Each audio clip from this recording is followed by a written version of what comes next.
လွန်ခဲ့တဲ့နှစ်ပေါင်းများစွာစီးကားပါမြတ်စွာဘုရားရှင်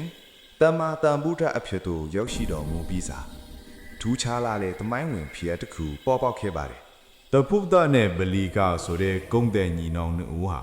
ခရီးသွားလင်းလမ်းခရီးမှာဖျားရှင်ကိုဖူးတွေ့ခွင့်ရခဲ့ကြတယ်